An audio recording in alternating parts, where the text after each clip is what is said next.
This audio book is entitled The Fort Knox Gold Scandal and What It Means to You. The author is Dr. Peter David BETER, the internationally respected political economist and financial consultant, now famous as the man who opened Fort Knox in 1974. The present message was recorded March 1, 1975. It is a sequel to Dr. BETER's earlier audio book, How to Protect Yourself During the Coming Depression and Third World War, which was recorded October 11, 1974. Dr. BETER's credentials include 10 years as a practicing attorney in the nation's capital from 1951 to 61, 6 years as counsel to the United States Export-Import Bank from 1961 to 67, to which he was appointed by President Kennedy, and 5 years as one of the chief developers of private international business in the Republic of Zaire in Africa from 1968 to 1973. Further details on his career are given in Who's Who in the East and in other biographical books, including the Blue Book of London, England. Dr. BETER is now involved in the work of the American Patriots Committee, which he founded with other concerned citizens on August 20, 1974. Dr. BETER welcomes inquiries and may be reached at the American Patriots Committee, 1629K, the letter K Street, Northwest, Washington, D.C., 20006. Part 1. The Big Picture. My friends, the overthrow of our great free republic, our beloved United States of America, is now far advanced and proceeding rapidly. The powerful family dynasty that now rules America behind the scenes is succeeding in its plan to bring upon us a horrendous new depression combined with runaway inflation and cruel shortages. By Election Day 1976, they plan to have Americans in a desperate situation, ready to grasp at any stroll of hope, and while we are dazed and weakened, we will be invited to scrap our beloved Constitution, to accept their new one as the answer to all of our problems. If we fall into their scheming trap and accept their diabolical new Constitution, we will be forfeiting the freedoms we take for granted, consenting to our enslavement and that of our children. Oh no, you may say, we would never fall for such a thing. What a preposterous idea! It's too far out. Then I must warn you now that the dynasty has one great ally which is indispensable to their efforts to take over America completely. I refer to that cherished belief down deep within most Americans that it couldn't happen here. So long as we cling to this comforting but groundless thought, we are incapable of the vigilance which is the price of liberty. We rationalize away strange and dangerous developments that take place before our very eyes.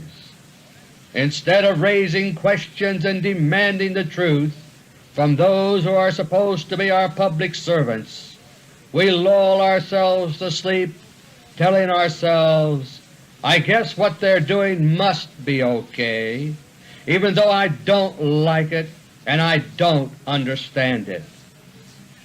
And so it is that our last elected President and Vice President have been forced to flee from their respective offices to be replaced by an appointed President and an appointed Vice President before our very own eyes. We have been deliberately robbed of our franchise, and dare we still say it couldn't happen here?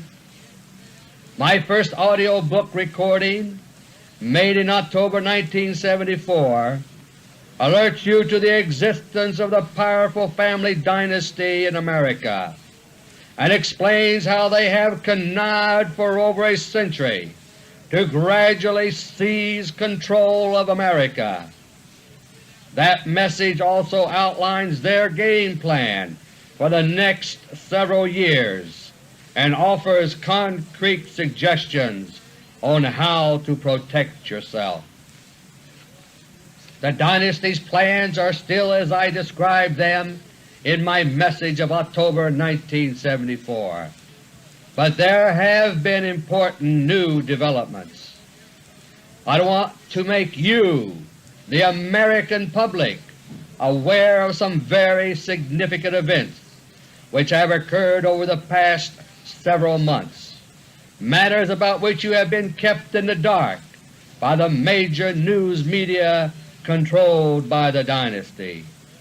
I especially want to point out to you that there is still hope if the American people wake up in time. Some of the events lately have not been according to the dynasty's plans. As I say these words, the dynasty is scuffling to keep its balance.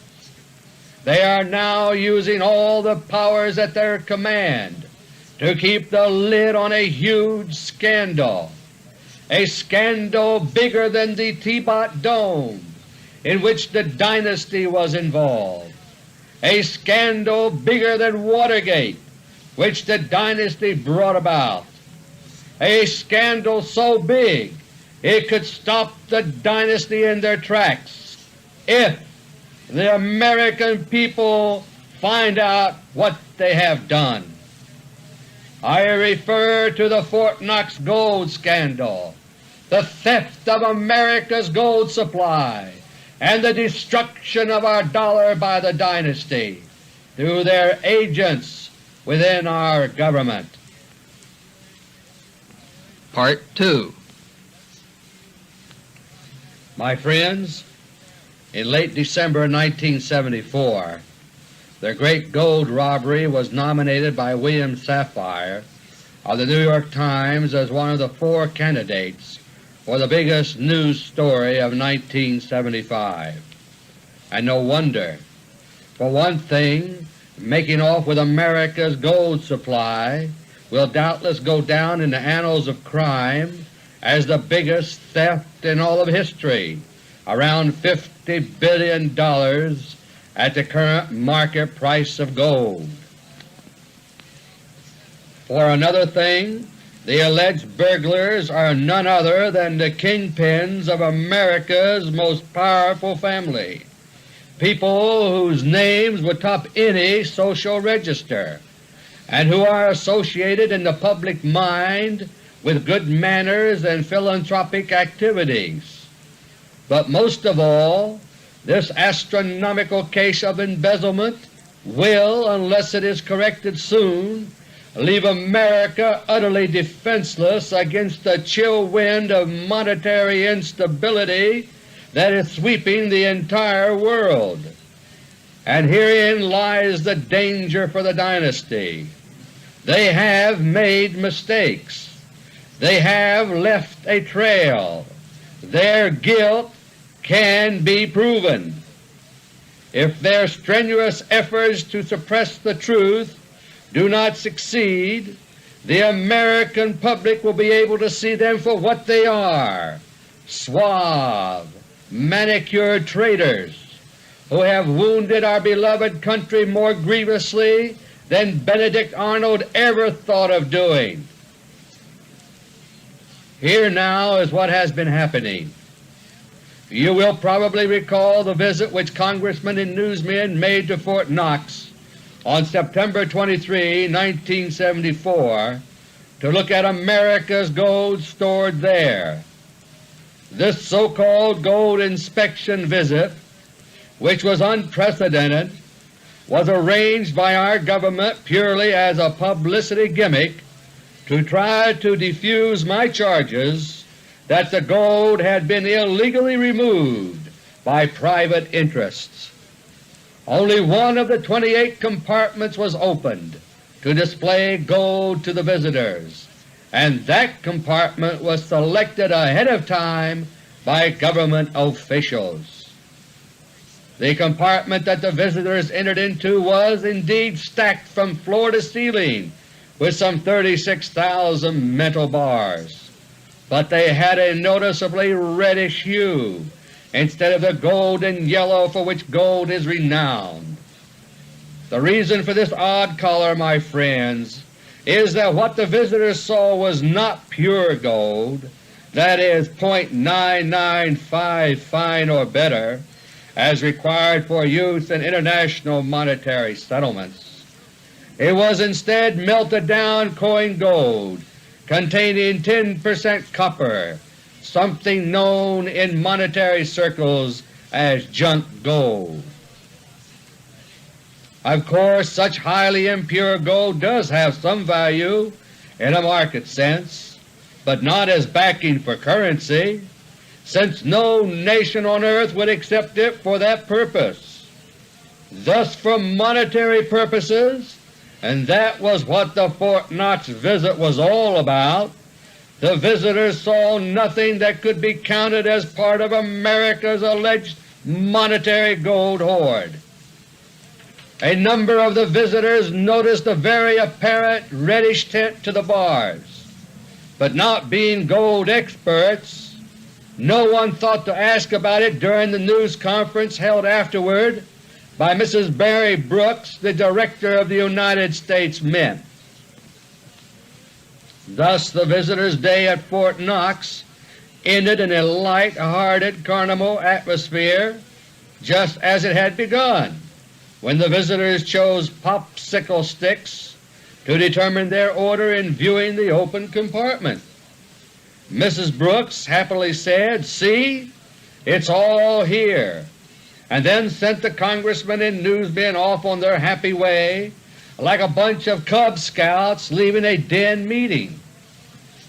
As for you and I at home, the dynasty's controlled major news media served up a nice pablum to swallow, a few words to the effect that Fort Knox had been visited, a few pretty but not too revealing pictures, and the comforting pronouncement of Mary Brooks that it's all here. For further reassurance, we were also informed that the gold inspection visit would be followed up by an independent audit of the Fort Knox gold by the General Accounting Office, an arm of Congress. The Fort Knox gold inspection hoax largely succeeded in hoodwinking most Americans into believing all was well at Fort Knox. But not so Europe and Canada. When the foreign reporters among the delegation to Fort Knox filed their reports, their observation of the reddish appearance of the gold led very quickly to a correct evaluation of the hoax that had been perpetrated among the American people. Financial eyebrows the world over were raised in amazement. The United States government, putting its best foot forward, had failed to display any good delivery gold. The only logical conclusion was that there was none available to show, exactly as I had charged. So transparent and blatant was the Fort Knox gold inspection hoax that for a time last fall it was a favorite topic of political cartoons and jokes in Europe. Those words of Mary Brooks, "It's all here," have been used widely by humorists in the foreign press, which largely lies beyond the reach of the dynasty, as a catchphrase for the worldwide laughingstock the United States Treasury has become. It's a sad commentary that here in America the dynasty's stranglehold on our mass media is so complete that a phrase which is ridiculed everywhere else, "It's all here," is seriously accepted as gospel truth by many Americans. But we think it couldn't happen here. Within a month, on October 21, 1974, the General Accounting Office quickly submitted a report on its audit to the Treasury Department. There was not a word of official comment, however, until December 3, 1974. On that date, during congressional testimony, Treasury Secretary William Simon casually dropped what should have been a bombshell by agreeing that the gold in Fort Knox is inferior to other United States gold.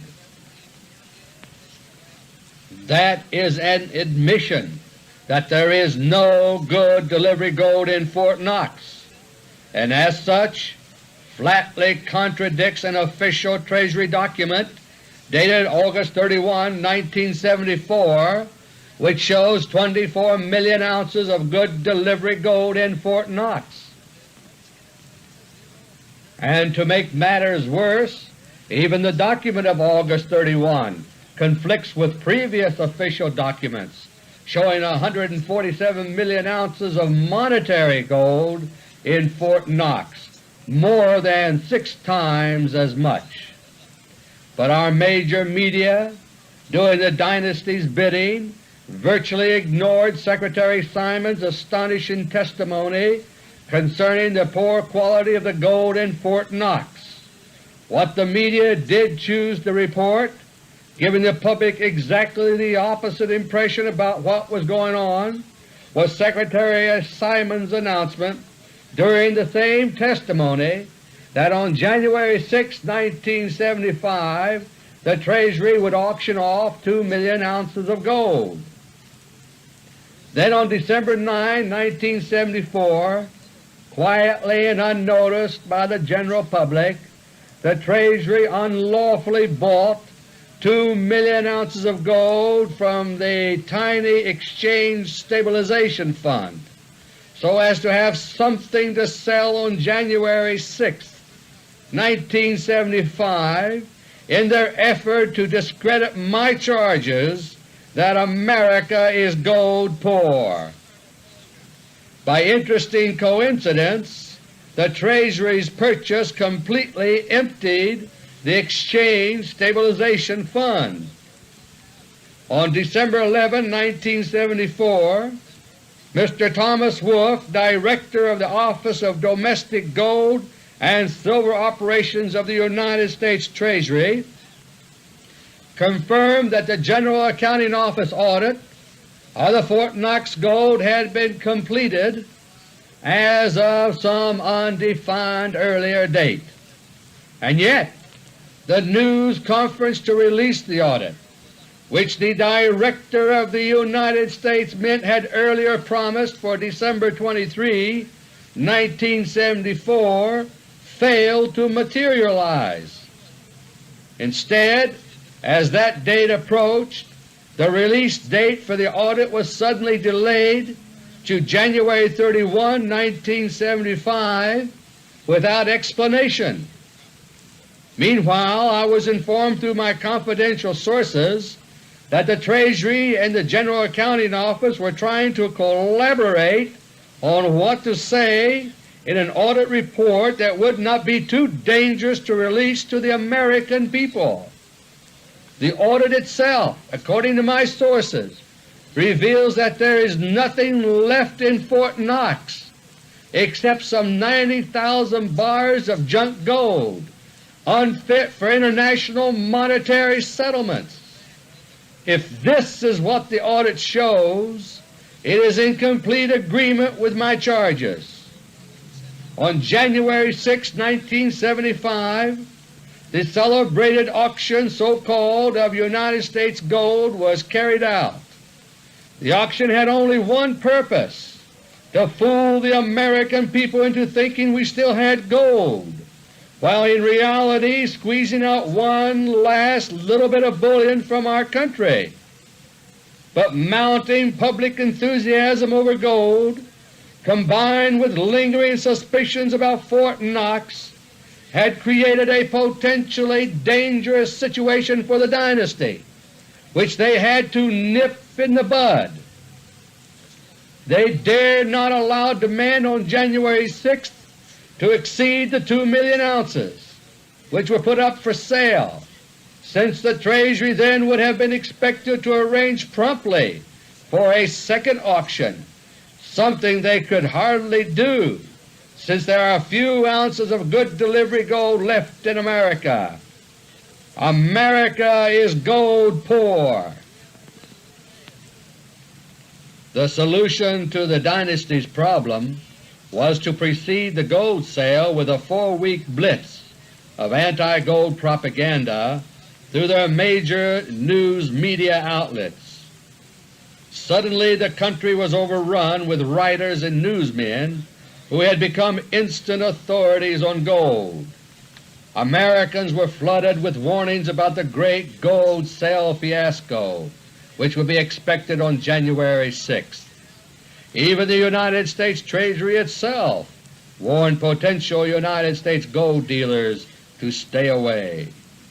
Thus warned, Americans gradually cooled off about gold and finally stayed away in droves on January 6th. Only 750,000 ounces were sold in Washington, and guess who bought it?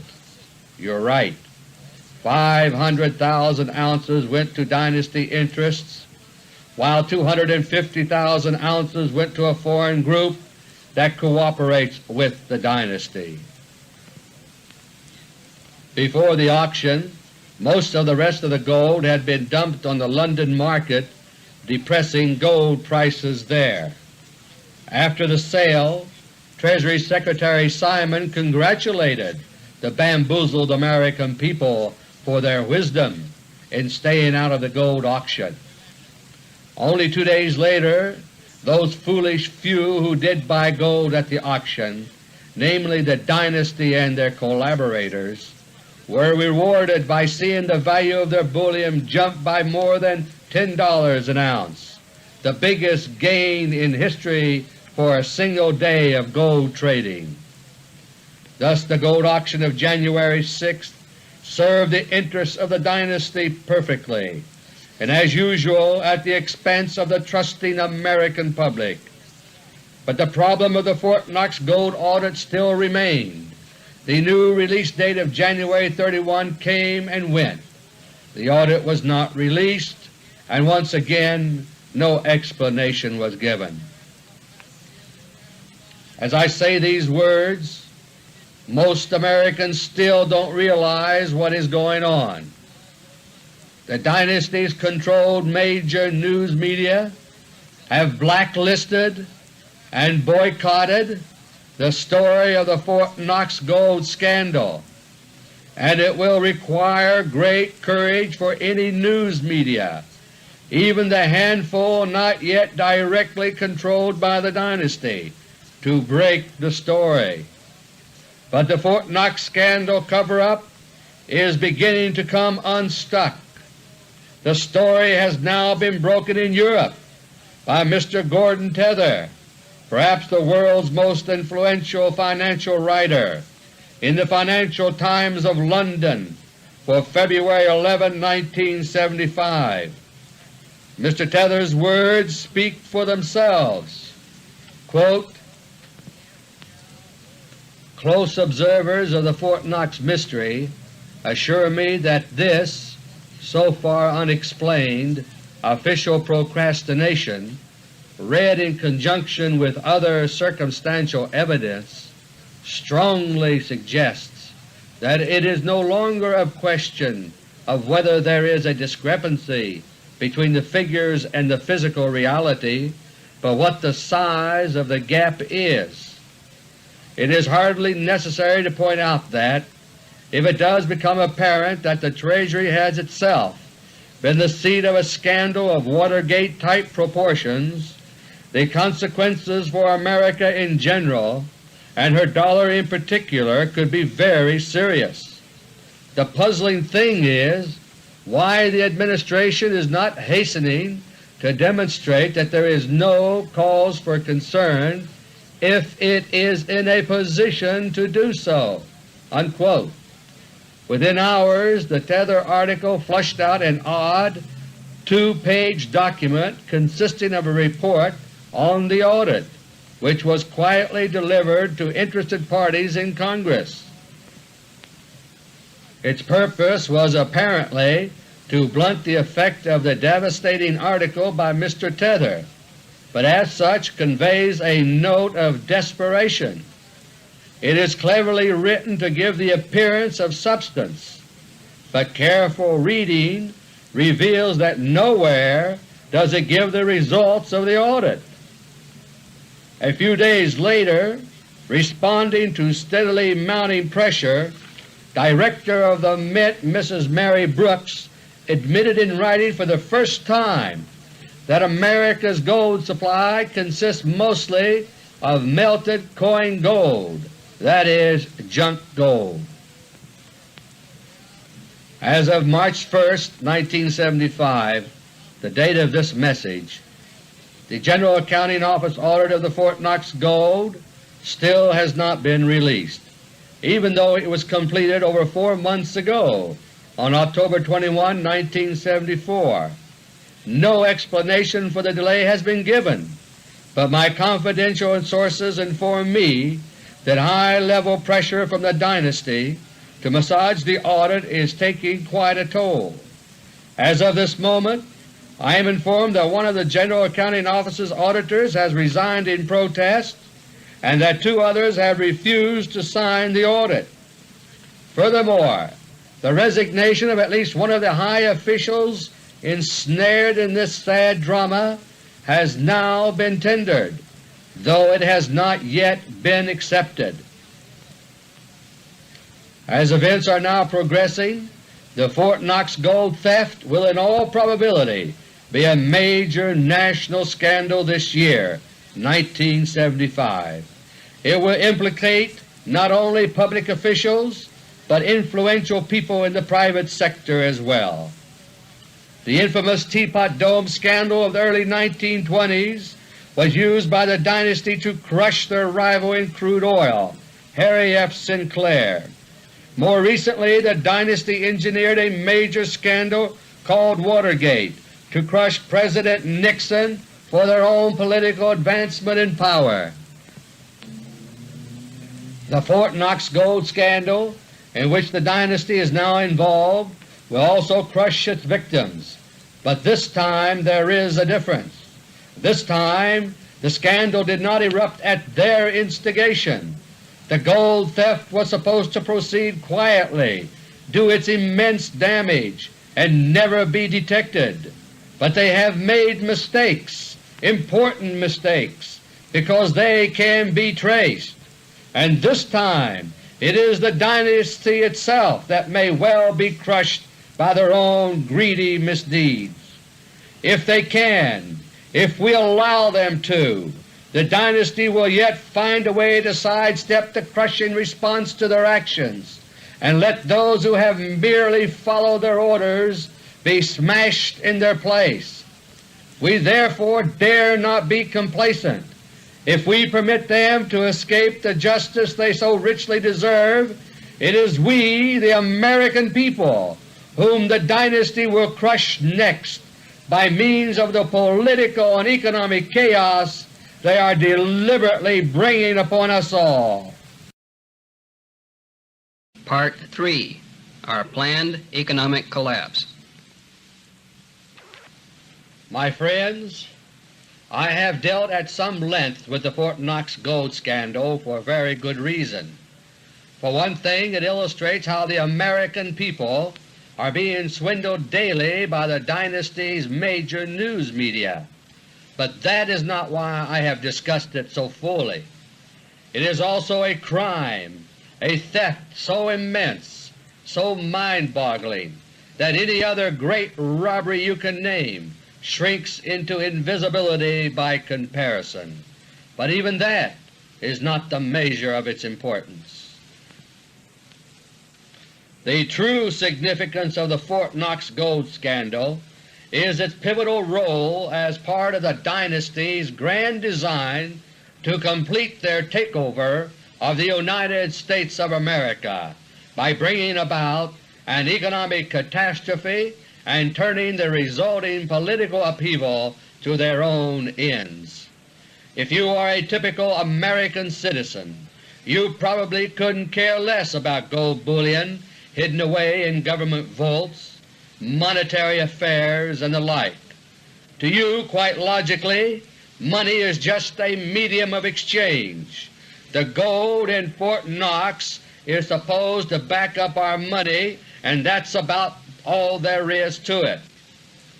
Such a monetary concept is natural, logical, and healthy, but unfortunately that is not the way it works.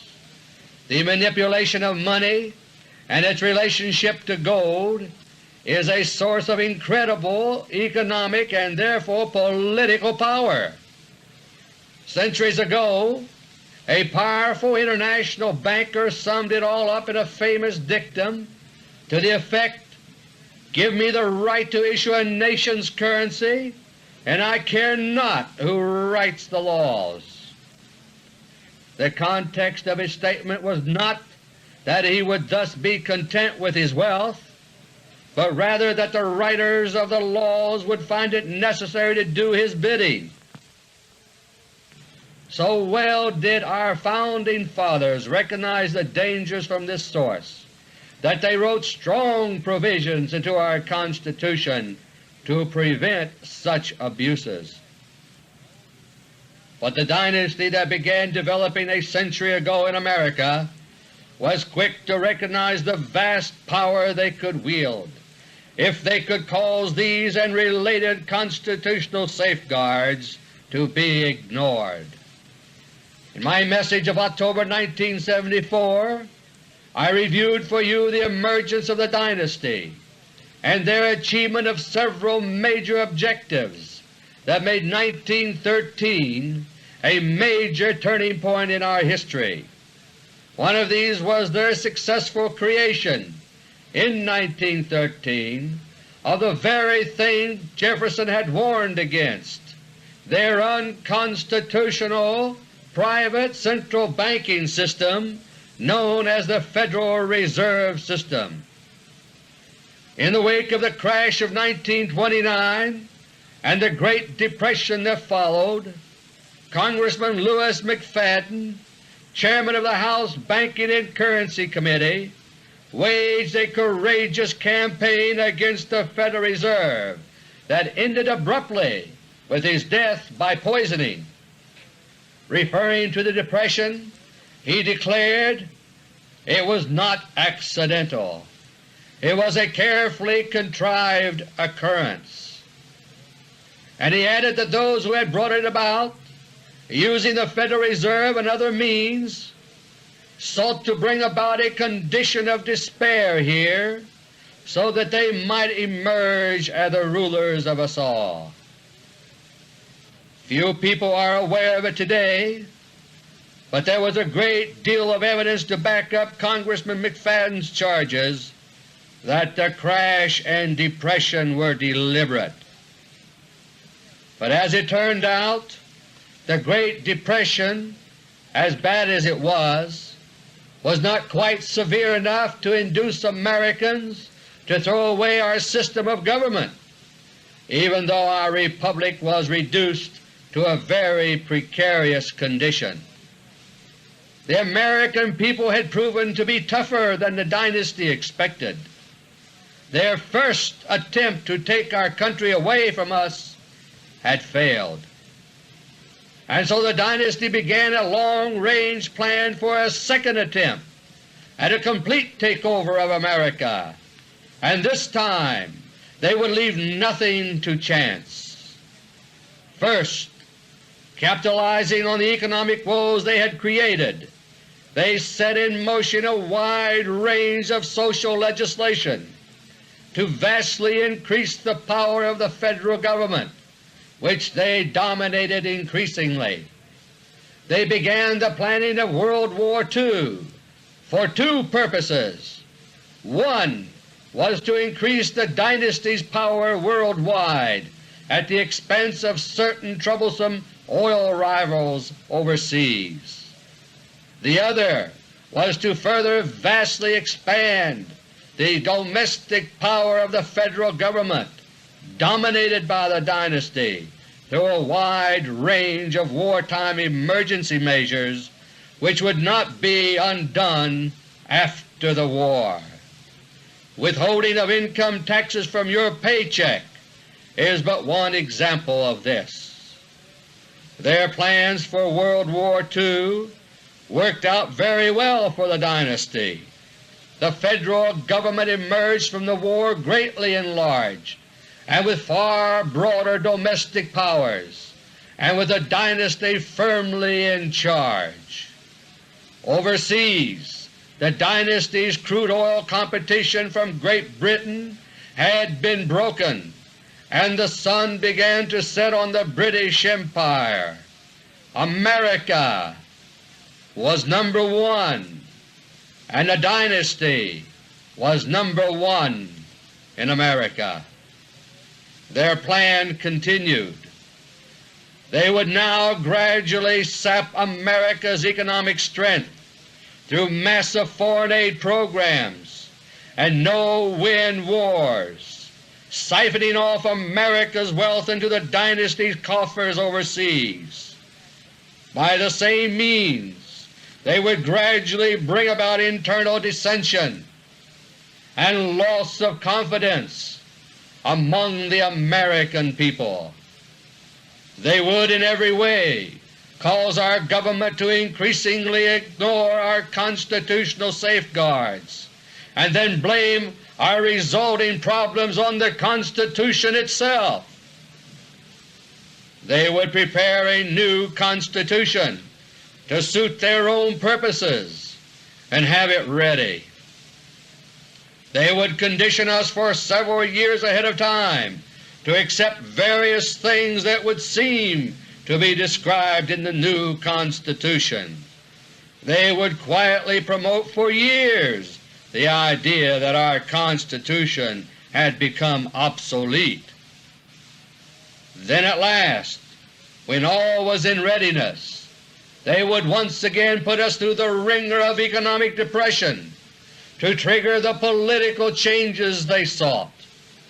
This time we would be a society that was already losing its way before the Depression, and this time they would not be as gentle about it as they had been with their Depression of the 1930s. The new Depression would come with all the trimmings: runaway inflation, unemployment rising far beyond anything experienced in the 1930s, shortages, and general chaos. And that, my friends, is where we are now. Their plan is now in its final stages. Their manipulated depression has now begun. We are now being fed into the dynasty's economic wringer to be squeezed unmercifully. They have deliberately wrought worldwide monetary instability through a series of acts described in my message of October 1974. And as described in that message, the theft of America's gold by the dynasty is tied directly to the manipulations which are destroying our dollar and fueling our inflation. Thus the Fort Knox gold scandal is not only about a stupendous crime, it is an economic Pearl Harbor by which the dynasty has declared war on the American people. Their objective in this war is our unconditional surrender by our acceptance of their dictatorial new Constitution. Part 4. The Emerging Dictatorship.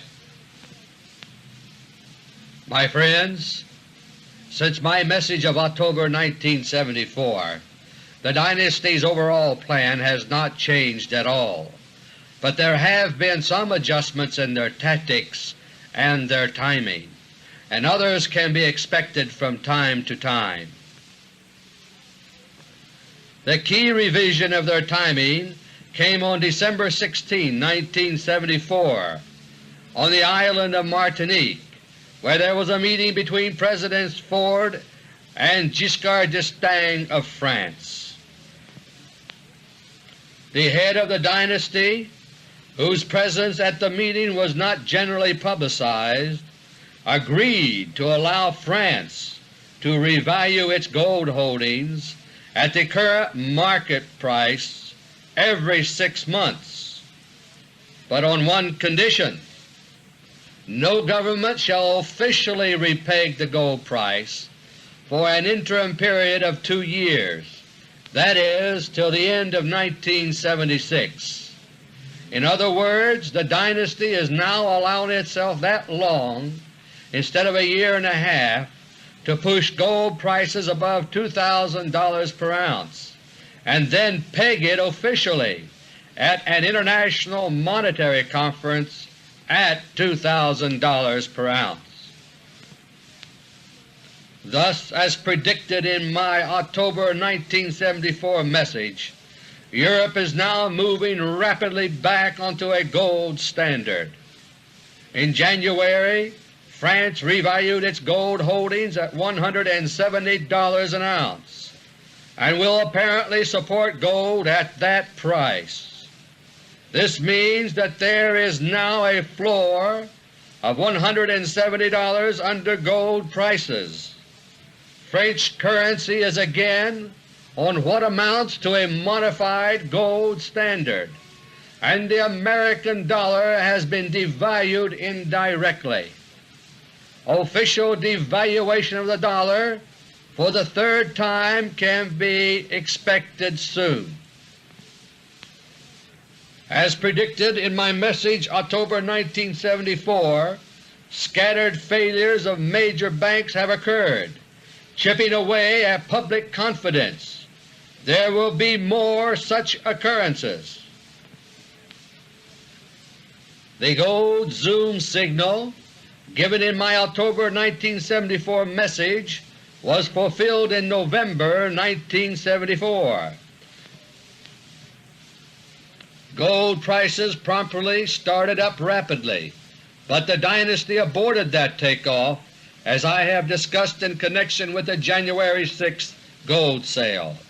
The dynasty has been trying both to complete their silver corner and to extract the gold from the International Monetary Fund, and have encountered more resistance than expected in both areas. They have also been trying desperately to divert attention away from the Fort Knox gold scandal. They cannot wait indefinitely, however, because their political objectives require gold prices and American inflation to be sky-high by Election Day 1976. At this moment, March 1, 1975, gold is once again over $180 an ounce, and if it stays that way for several weeks, it will signal a release of the brakes by the dynasty. After that, gold will streak for the sky, and the dollar will dive for the basement. The worldwide starvation publicized by the Rome Conference in 1974 is a prelude to starvation in America. The dynasty can pull the plug at any time now, so be prepared. Supermarkets everywhere can be turned into wastelands within a matter of days.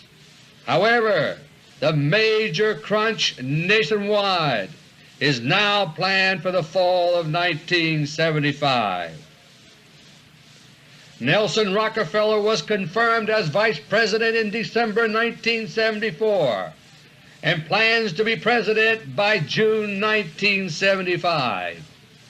Presumably Gerald Ford will resign with a plausible explanation, such as his failure to turn the economy around. The autumn of 1975 will be a turbulent period. Major food shortages, unprecedented inflation, epidemic bankruptcies, soaring interest rates, and mushrooming unemployment. President Rockefeller, moving decisively and with great perception, will galvanize the nation by proposing that a new Constitution be written to solve our problems. Quickly a commission will be formed by President Rockefeller to start drafting a new Constitution. Your suggestions and contributions will be solicited, and it will be the task of the Constitutional Commission to sort it all out into the best document possible. Soon, progress on the new Constitution will be a frequent item in the news as respected scholars and famous public officials offer their views and suggestions. Sometime during the fall of 1975, look for the following crash signal, which is the counterpart of the gold zoom signal I told you about in my message October 1974. Right now the stock market is being held up artificially by the dynasty to save its demise for the proper moment. But when government figures are made public that show general unemployment in a range of 20 to 25%, the stock market crash will be imminent. These figures will indicate that the dynasty is ready to cut the cable on the stock market elevator and let it start its sickening plunge into the basement.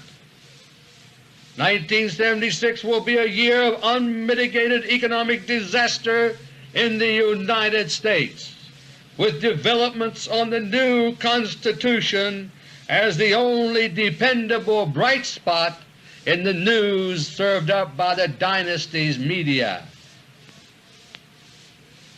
President Rockefeller will, of course, be seen doing all in his power to contribute to this critical effort to save our democracy. In my message of October, I mentioned that red-backed currency would be coming on the scene about now, and these have now been printed, and more are being printed in $1, $5, $10, and $20 denominations, as well as in paper change denominations of 1, 5, 10, and 25 cents. It has been decided, however, not to issue them yet, but instead to wait for the peak of the inflation. They will then be introduced with a psychologically crushing reverse split, whereby you will exchange perhaps 100 green dollars for one red dollar. Because of this reverse split scheme, my suggestion contained in my message of October 1974 that you save the copper-clad coins now in circulation loses some of its value. Prior to the green for red exchange, they will be good to have and quite possibly growing scarcer. But after the redbacks appear, coins probably will no longer be officially acceptable as a medium of exchange. The exact timing of the introduction of the redbacks will depend on the dynasty's judgment of the maximum advantage it will provide them. It may well be the last straw dropped on the backs of the American people in the 1976 election campaign. One of the saddest things I have had to reveal has to do with the 1976 presidential election campaign. Nelson Rockefeller has already selected the man who will be the Democratic nominee to run against him, and it will not be any of those who are now campaigning, nor will it be any candidate in the Democratic primaries. The nominee will be a dark horse, a man who recently retired from a very visible and successful political career to devote his efforts to religious activities such as prayer meetings for prominent politicians. At the 1976 Democratic Convention, his name will suddenly emerge as the man needed to provide America with the moral leadership it so desperately needs. Organized labor, which will have strangely refused to back any candidate up till then, will throw its full support behind him, and he will become the nominee. It will be a thrilling turn of events, and the Democratic Convention will go wild.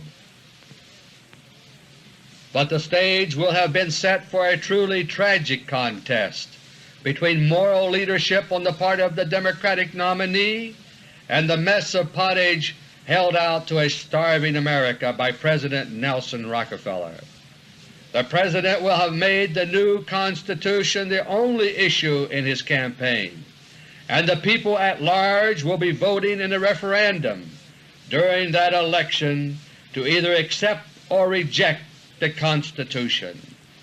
The new Constitution will have been completed only weeks before the election itself, thanks to unceasing encouragement and prodding of the Constitutional Commission by President Rockefeller. Very few Americans will have had the opportunity to read or study it, and will not realize that it merely duplicates a model Constitution published quietly in 1974 after a multi-million-dollar 10-year project funded by the dynasty. But no matter, we will have been hearing all about its progress for a year, and analysis by top news commentators will have assured us of its great merit. Our hearts and our souls may yearn to vote for the Democratic challenger and his moral leadership, but our empty stomachs and our crying, hungry children will convince us that we have no choice. All over America, citizens will walk into voting booths and review the names before us on fixable voting machines put there by the dynasty. Many will linger and wonder, but in the end voting levers will decisively decree Nelson Rockefeller to be elected and the new Constitution to be accepted, under which President Rockefeller will begin a 9-year term. Someday in 1977 we will all gradually begin to wake up as we see the high-sounding phrases of the new Constitution coming to life as a horrible Frankenstein monster, smashing and destroying our treasured freedoms right and left. As a formerly free people, we will gradually become enraged at what has been done to us, and the dynasty knows it. Therefore, within a year or so after the new Constitution comes into force, that is, by late 1977 or thereabouts, the dynasty's final act of subjugation will begin, World War III. In a sense, it will only be half a world war, since it will not involve Canada or Europe, but it will be a nuclear holocaust with the United States as the prime battleground, killing over half of our people. An official understanding has already been reached whereby Washington, D.C., alone among major cities in the United States, will be left unscathed by the war. In return, the capitals of Russia, China, and Japan, the new Axis of the 70s, will also be spared. America will make no effective retaliation, and the war will drag on for 13 months with pauses for negotiation. Coming events cast their shadow, and on February 12, 1975, Secretary of the Interior Rogers Morton said in a Dallas speech that if America were attacked right now, we could not defend ourselves. But still we say it couldn't happen here. After the war, our greatest cities will be gone, but the crude oil and other mineral resources which have always preoccupied the dynasty will still be there, accessible, and waiting. And now the dynasty will have 100 million or so broken-hearted but hungry slaves to exploit these resources, a dream come true for them, but an unending nightmare for the rest of us. Yes, this is their plan. It is insane. It is inhuman. It is unthinkable to most of us. So was Mein Kampf of Adolf Hitler. But it is their plan, and it is up to us, the American people, to stop it. Talk to your neighbors, your friends, your relatives about these things. That is how public opinion spreads, and only popular awareness can do the job. To be aware is to be powerful, as the dynasty well knows. That is why they do all in their power to keep you unaware of the truth. If it is God's will, and we all do our part, we can break free of the shackles of the dynasty.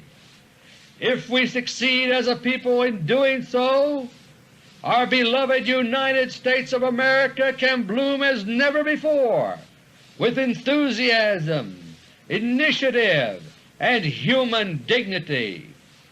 If we do not succeed, it is only those of us who have tried our best who will have peace in our hearts and answers for our enslaved children. Thank you, and God bless each and every one of you.